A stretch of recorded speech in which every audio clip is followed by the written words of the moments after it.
Victoire 4-0 du Real Madrid et top prestation du Real. Le match du Real aujourd'hui aura été excellent, aussi bien avec et sans ballon, dans l'attitude, dans le comportement, dans le mouvement, dans les combinaisons, dans les appels de balles, dans le pressing. Le Real aura tout fait aujourd'hui. Le Real a sorti une top prestation du début à la fin. Ils ont montré d'excellentes choses. Et pour ceux qui vont dire c'est que Tirol en face, arrêtez de tirer des conclusions contre des équipes aussi nulles, on verra contre des gros gna gna gna gna gna gna. Faut bien commencer quelque part. Il faut bien commencer quelque part. Et aujourd'hui, je suis désolé, mais on a pris du plaisir devant ce match du Real Madrid et c'est de bon augure pour la suite pour le Real Madrid. Parce que même si l'adversité est faible en face, on ne le nie pas, on le dit, on en est conscient, l'adversité est faible. Ça n'empêche que tu as pris du plaisir devant le match du Real Madrid, là où tu n'en as pas pris la saison dernière. Tu ne prenais aucun plaisir à regarder le Real et là tu en as pris. Et ça montre qu'il y a des choses que tu ne voyais pas sur la saison passée que tu as vu dans ce match. Donc il va falloir certes continuer de faire comme ce qui a été fait aujourd'hui dans l'intention, dans le pressing, dans le mouvement, dans les appels, dans les combinaisons. Il va falloir le refaire. Mais en tout cas, le match aujourd'hui a été bon dans le contenu. Et on ne dit pas que le Real Madrid va gagner la Ligue des Champions, la Supercoupe, la Liga. C'est pas ce qu'on dit. Mais aujourd'hui, le Real fait une excellente prestation et il faut le dire, peu importe l'adversité en face. Parce que ça va prendre du temps, il va falloir aussi travailler. Xabi Alonso, il vient d'arriver au début de cette Coupe du Monde des clubs. Là, il y a eu ce match amical. Donc, il faut que les choses se mettent en place. Il y a du travail et ça va venir. Dans tous les cas, ça va venir. Et là, tu le vois, il y a déjà de grands espoirs. Il y a des motifs d'espoir aujourd'hui et il y a vraiment des motifs de satisfaction. Parce que ce match-là, aujourd'hui, aura été parfaitement géré et je vais déjà commencer par parler de Kylian Mbappé. Kylian Mbappé qui sort une prestation aujourd'hui qui aura été excellentissime. Je sais pas, ça remonte à quand la dernière fois que j'ai dit ça de Mbappé, mais il te sort une prestation aujourd'hui qui aura été monstrueuse. C'est un Mbappé aujourd'hui qui était libre offensivement. Tu le voyais dans l'axe, comme sur le côté gauche, comme sur le côté droit. Il décrochait, il faisait des bons appels en profondeur. Il était bien servi, il était bon dans la finition, il était bon dans ses contrôles, il était bon dans ses passes. Il faisait jouer les autres, il combinait, il y avait des bonnes permutations, des bons automatismes et il a été double buteur et passeur décisif. Le match de Mbappé aujourd'hui a été excellent et même il aidait au pressing. Il faisait des retours défensifs, ce qui permet au Real de mettre en place son pressing et ça a récupéré des ballons. Tirol n'a pas été dangereux du match, ils n'arrivaient même pas à ressortir un ballon. 1 million de dégagements en touche, des dégagements, c'est rendu au milieu de terrain au Real. Le Real a éteint totalement Tirol. Il y a eu une seule frappe dans le match, fin de l'histoire. C'est tout, il n'y a pas eu grand chose. Mais Mbappé aujourd'hui a sorti une top prestation. Et c'est là que tu vois que Mbappé est en jambes. C'est là que tu vois que Mbappé applique les consignes de Xabi. Maintenant, on verra ce que ça va donner en Liga et après contre des plus gros adversaires. Parce que d'abord, il va falloir que le Real Madrid continue de jouer comme ils l'ont fait aujourd'hui. Là, il ne faut pas se dire, on verra contre un gros, on verra contre le Bayern, on verra contre le Barça. Non, il faut déjà que le Real remette ce qu'ils ont mis aujourd'hui, ils le refassent contre d'autres équipes. Beaucoup trop fort. Fallait juste lui enlever le numéro 9 pour le passer le numéro 10. Mais beaucoup trop fort aujourd'hui. T'es pas content? Doublé. Magnifique connexion avec Arda Güler. Regardez Arda Güler à la balle. À ce moment-là, un milieu de terrain lambda, il met peut-être en retrait à ce moment-là. Mais Arda Güler n'est pas comme les autres. Arda Güler arrive à comprendre les grands attaquants. Et Kylian Mbappé arrive à détecter un bon milieu de terrain qui va lui faire la passe lorsqu'il va faire l'appel. Appel de balle tranchant, réception du ballon aussitôt, orientation et aussitôt boum but. Sur son deuxième but, exactement pareil. Appel de balle, aussitôt Tchouaméni lui donne la balle. Il arrive à dribbler le gardien de manière assez aisée et il termine de manière clinique. Là, on est en train de retrouver le Kylian Mbappé qui jouait au Paris Saint-Germain autrefois. Et gars, je ne sais pas le lien qu'il a avec Rodrigo, mais à chaque fois qu'il y a Rodrigo et Mbappé sur le terrain, c'est extraordinaire, c'est incroyable. Le jeu, il est fluide. En fait, entre les deux, c'est inexplicable. Magnifique passe décisive et but à la Thierry Henry, incroyable. Donc les gars, moi je sens que ça va être la saison de Kylian Mbappé et pourquoi pas la saison Ballon d'Or de Kylian Mbappé. En tout cas, on sera derrière lui parce qu'il joue au Real Madrid et à la Madridina Dama. Cette saison, il va tout éteindre. Il va éteindre la lumière du salon, du couloir, de la chambre et du football. Petit match amical en catimini du Real Madrid. Voilà, ils ont prévenu personne contre Tirol. Qui a brillé à votre avis? Monsieur Kylian Mbappé, le meilleur joueur du Real Madrid. Et vous allez dire quoi? Il a mis 2 buts exceptionnels froids. Agendas dans l'event, je l'ai déjà dit, Ben Jerry, parce que c'est meilleur Ben Jerry maintenant. Passe d'Arda Güler entre les défenseurs millimétrés. Arda Güler, faut parler de sa prestation aussi. Pour l'instant, on parle de Kylian Mbappé. L'appel est parfait. Il se retourne en 2 touches de balle. Il réussit à se mettre en position pour marquer. Contrôle orienté, en pivot, le tout en même pas l'espace d'une demi-seconde. Il a but, frappe en lucarne. C'est trop. Connexion Arda Güler Mbappé, elle va faire trop mal. Et je suis tellement heureux que Xabi Alonso fasse de lui sa pièce maîtresse. Faut le dire, c'est trop un joueur incroyable. Mais j'en parlerai dans la prochaine vidéo parce que là, on parle de Mbappé. But, seul face au gardien, passe de Tchouaméni. Vous le savez très bien, les gars. Il est obligé de faire du sale. Feinte de frappe, le gardien sur les fesses. Dans le but vide, il peut que finir. Et dans son match, ce qui est fort, c'est qu'il fait briller aussi les autres. Doubler une passe décisive. Passement de jambe, temporisation. Pas un passement de jambe qui sert à rien. Rodrigo, l'indésirable, ou je sais pas, le désiré, on sait pas s'il veut ou il veut rester ou il veut partir. Passe en profondeur pour lui. Et Rodrigo qui finit tranquillement. Les gars, Mbappé quand il est comme ça, c'est trop. Ils vont être encore souliers d'or. Les gars, rendez-vous compte que c'est votre meilleur joueur. Les Madrilènes, je sais que ça vous fait mal. Vous allez dire, ouais, mais Vinicius, il est pas en confiance. C'est pas mon problème. Dites-le, c'est le meilleur joueur du Real Madrid. Il est trop fort. Les gars, j'ai des choses à dire. Les amis, bonjour à tous. J'espère que vous allez bien et que tout se passe pour le mieux pour vous. On se retrouve aujourd'hui, les mecs, pour parler enfin du premier match de le Real 2025-2026. Et on a enfin pu voir pour la première fois Carreras. On a pu retrouver notre Huysen. On a pu voir un schéma de jeu, des remplacements, des nouvelles... Comment je pourrais dire ça ?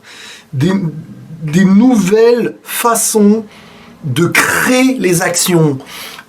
J'ai presque envie de dire qu'aujourd'hui, on a même assisté à un nouveau poste qui va être mis en place de Xabi Alonso pour Kylian Mbappé.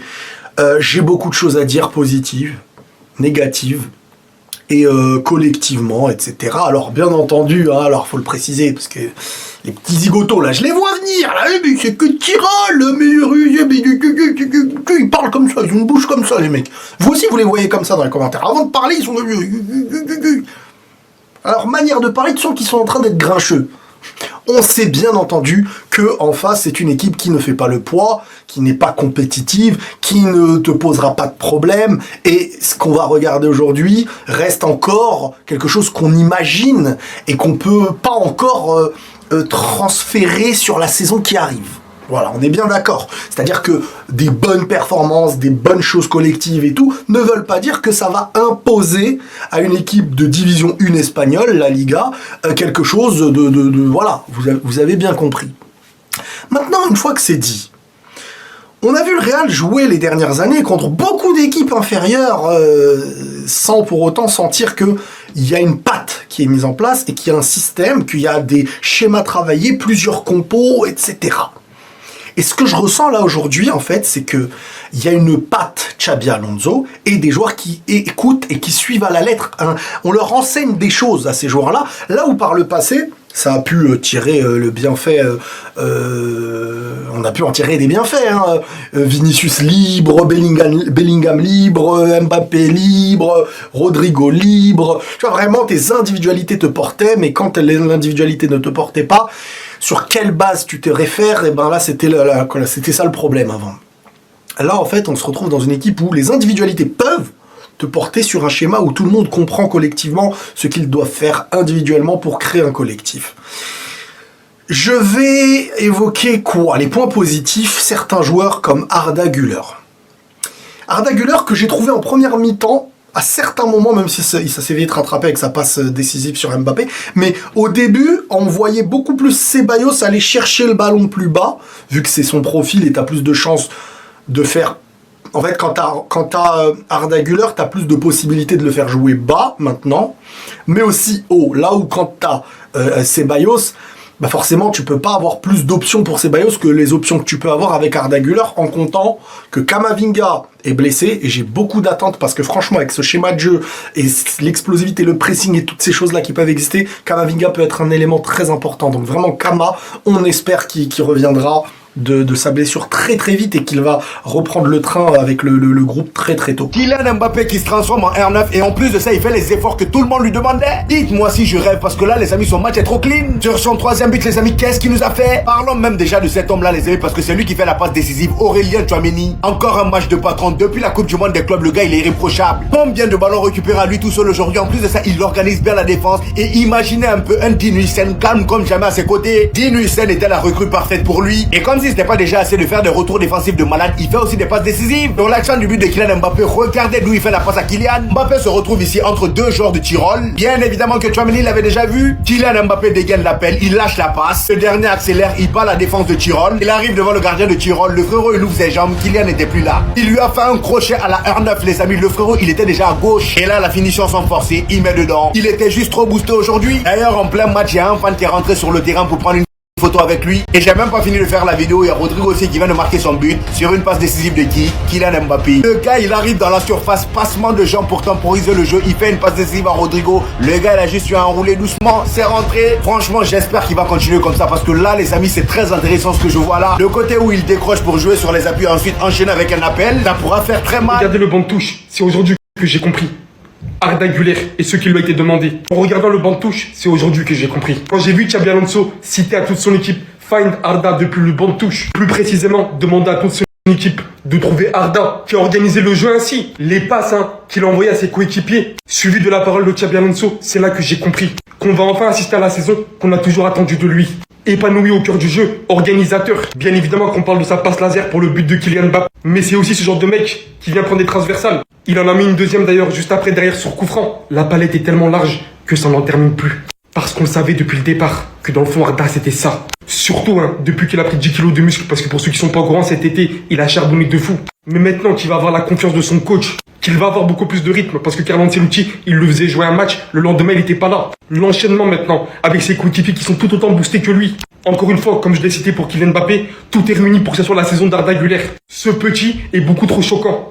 Ce petit est beaucoup trop choquant et vous allez comprendre. Entre Arda Güler et Mbappé est beaucoup trop forte. Et quand tu vois Arda Güler liker des posts où ça compare la relation entre CR7 et Ozil, Arda et Mbappé, tu comprends direct quel est son projet. Un joueur qui s'est entraîné tout l'été pour revenir en forme, car il sait très bien que cette saison il aura un rôle important avec Xabi Alonso. Certains madrilènes se sont plaints d'un manque de créativité la saison dernière, alors que ce joueur-là était au banc. Et Xabi Alonso a compris la pépite qu'il avait entre les mains en demandant à ses joueurs de trouver Arda Güler sur le terrain dès qu'ils ont le ballon. Et en l'appelant à chaque fois pour lui donner les instructions. Je pense bien qu'il va devenir le meneur de jeu du Real. Sachant que Bellingham ne sera pas là pendant un long moment et on sait tous très bien comment Bellingham aime avoir le ballon, comment Bellingham aime jouer haut malgré son poste. Son absence va pouvoir profiter à un joueur, Arda Güler, qui va pouvoir s'imposer. Un Arda qu'on voit beaucoup plus heureux maintenant, c'est logique parce qu'il joue. Depuis la Coupe du Monde des clubs, depuis l'arrivée de Xabi Alonso, c'est un homme heureux. Et le match qu'il fait, superbe passe pour Mbappé. Il touche la barre sur une superbe frappe. Sur un coup franc, il touche encore la barre. Il bonifie le jeu, très bon dans les combinaisons et pousse ses coéquipiers à jouer plus rapidement. Les gars, l'alchimie qu'il y avait entre Arda et Mbappé, faudra me les surveiller ceux-là. Parce que déjà qu'il a fini meilleur buteur la saison dernière, tu lui rajoutes un Arda avec beaucoup plus de responsabilités. Tu ramènes un Huijsen. Tchouaméni aussi commence à envoyer des caviars, c'est lui qui fait la passe D pour Mbappé pour son doublé. Trent pour l'instant on le sent pas mais il finira par se réveiller. Croyez-moi que cette saison Mbappé va encore scorer et encore plus avec un Arda Güler à ses côtés. Enfin bref, sinon vous les gars vous en pensez quoi? Ramenez sur sa passance. Bonheur les amis de voir le Real Madrid jouer, mais quel bonheur encore plus de les voir bien jouer au football.